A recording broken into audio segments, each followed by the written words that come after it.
Assalamualaikum warahmatullahi wabarakatuh. Saat ini kita akan bersama-sama melihat bagaimana cara membuat invoice ya. Jadi agar bisa membuat invoice untuk melakukan transaksi dengan konsumen. Jika kemarin kita sudah membuat PO untuk konsumen, lalu juga sudah membuat persiapan gudangnya ya, proses gudangnya, barang-barang apa saja yang akan dikeluarkan dan disiapkan untuk konsumen.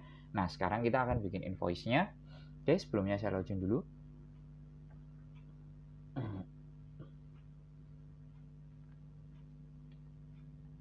Close. Nah, di sini untuk invoice kita ada di menu penjualan ya, lalu invoice. Oke. Untuk membuat invoice baru, Anda bisa klik baru ya. Nah, di sini Anda akan ditampilkan menu yang full screen. Lalu pertanyaannya, loh menunya yang tadi kemana? Nah, untuk menampilkan menu yang tadi di sini ya, di sini di burger button ini bisa diklik. Nah, nanti dia akan keluar. Ini bisa diklik lagi. Nanti dia akan disembunyikan. Oke. Yang pertama adalah masukkan nomor fakturnya ya. Sesuai kesepakatan bahwa nomor faktur ini adalah nomor faktur pajak jika dia berpajak. Tapi jika dia tidak berpajak maka diabaikan saja, dikosongi saja. Nah, ini contohnya akan kita buat untuk berpajak. Ya. Bank untuk transfer ini wajib diisi ya. Jadi jangan lupa memasukkan data master banknya.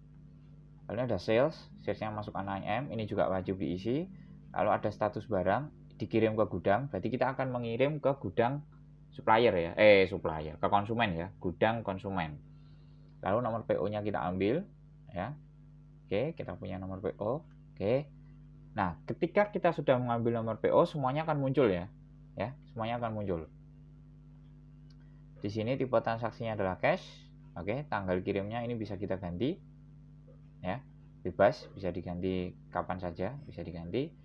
Nah, lama temponya ini masih 0 karena tipenya cash. Ketika kita ganti tempo, maka dia akan langsung terisi 14.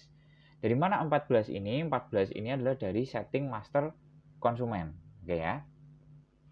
Tanggal jatuh tempo, berpajak, kita masukkan berpajak. Oke. Lalu ekstraksi pajaknya adalah exclude atau include. Jika exclude, maka dia pajaknya akan ditambahkan dari nilai total transaksi. Tapi jika include, maka dianggap harga yang dikeluarkan itu sudah termasuk PPN ya. Di sini kita pakai exclude ya. Lalu selanjutnya di sini ada nama barang ya. Nama barang ini bisa menggunakan alias jika aliasnya sudah disetting. Tapi jika aliasnya belum disetting, maka ketika kita klik maka tampilannya akan nol ya. Ini bisa kita ganti sesuai dengan keinginan kita ya. Ini bisa diketik kalau memang mau diganti, atau kalau memang mau otomatis ya tinggal mengambil tinggal disetting aja di master barangnya. Oke, matikan karena saya nggak butuh ya. Jadi ketika nanti ada satu nama barang yang sama ya, satu barang yang sama ini, nah nanti dia akan keluar. Oke, batch numbernya hanya ketemu satu, kuantitinya sudah sesuai dengan yang di proses gudang ya. Quantity satuan ya, sudah sesuai dengan di proses gudang. Lalu di sini ada totalnya berapa. Lalu diskon, jika memang ada diskon bisa dimasukkan diskonnya. Lalu di sini ada PPN ya, di sini ada PPN sesuai dengan tipenya yaitu berpajak. Lalu ini adalah grand total. Nah, di bawah ini ada nomor NPWP dan ada keterangan. Nomor NPWP ini tidak bisa diubah. Oh, masih bisa diubah. Nah, ini nomor NPWP konsumen ya. Dia akan diambil dari master ya, master data konsumen. Tapi jika memang NPWP-nya ketika transaksi ini harus berbeda, ini nanti bisa diganti ya, karena itu bisa diubah. Sorry tadi. Nah, di sini status pengirimannya, alamat pengirimannya juga bisa diubah ya. Jika ini centangnya dihilangkan atau di-uncentang, nanti statusnya akan berubah ya, menjadi pengirimannya tidak sama dengan data masternya. Nanti bisa diinputkan di sini penerimanya siapa, alamatnya di mana, kotanya di mana. Penerima ini bisa nama PT-nya ya, nama perusahaannya. Biasanya kan si penerima punya nama perusahaan yang berbeda. Nah, itu dia. Kalau semuanya sudah, saya centang lagi, saya samakan aja. Kalau sudah, ini bisa disimpan sebagai draft ya. Kalau disimpan sebagai draft, maka dia belum bisa dicetak ya, belum bisa menerbitkan surat jalan karena masih baru draft ya, karena masih baru draft. Jadi surat jalan itu harus paket dengan invoice ya, harus paket dengan invoice. Tapi kalau mau invoice-nya dibikin dulu semua, itu bisa disimpan sebagai draft. Nanti ketika baru mau dibikin surat jalannya, baru bisa diubah menjadi invoice normal atau disimpan secara normal. Sekarang kita simpan sebagai draft dulu. Anda simpan, oke, yes. Saya contohkan simpan draft ya. Nah, oke, simpan draft. Kalau sudah, ini bisa kita edit lagi ya. Kita bisa view. Set. Nah, ini masih bisa kita ubah. Pengirimannya kita ganti tanggal 24 ya. Tanggal 24. Tanggal jatuh temponya kita ganti 14 hari.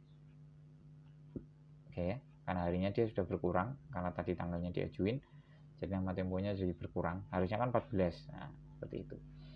Oke, temponya kita perbaiki. Oke, sudah selesai. Invoice draft ya, atau di hold. Kalau sudah, draft ini bisa dihapus atau masih bisa disimpan sebagai draft lagi, jadi masih belum mau dijadiin invoice, masih mau disimpan aja dulu, tapi masih belum jadi dokumen invoice, masih bisa disimpan lagi sebagai draft. Tapi kalau ini sudah fix, oh ya, ini sudah invoice. Saya matikan dulu. Ini sudah invoice. Baru saya simpan.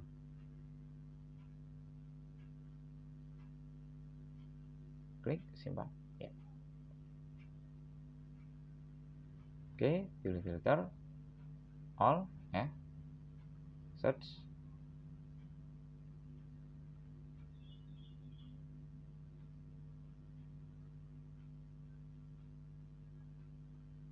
Cari yang jatuh temponya kemarin tadi tanggal berapa ya? Oke, search.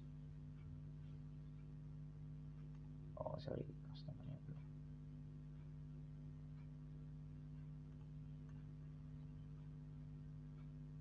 Nah ini invoice-nya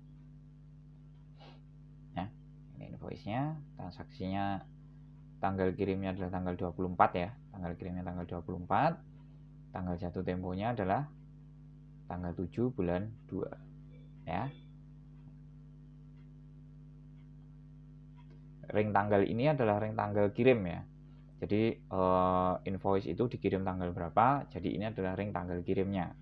Kenapa tadi nggak keluar? Karena ya tadi tanggalnya masih tanggal 7 sampai tanggal 22, sedangkan ini kan dikirim tanggal 24, jadi dia tidak bisa keluar. Nah ini bisa di view. Nah ini bisa di view ya.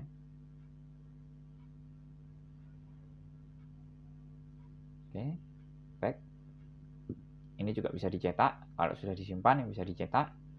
Invoice-nya dengan header atau tanpa header, bebas ya. Kalau dengan header berarti nanti dia akan diciptakan header di cetakannya, tapi kalau tanpa header ya dia nggak akan ada headernya. Klik, nah jadilah seperti ini. Nah ini dia. Ini adalah invoice-nya. Nah oke. Nah dengan sudah dicetaknya invoice, berarti di sini untuk video tutorial invoice sudah selesai ya. Semoga video ini bisa membantu untuk pekerjaan harian, dan semoga cukup informatif ya. Jadi kita akan lanjut di video berikutnya, yaitu pembuatan surat jalan, sekaligus nanti di surat jalan itu stoknya akan dipotong. Oke, sekian untuk video kali ini. Wassalamualaikum warahmatullahi wabarakatuh.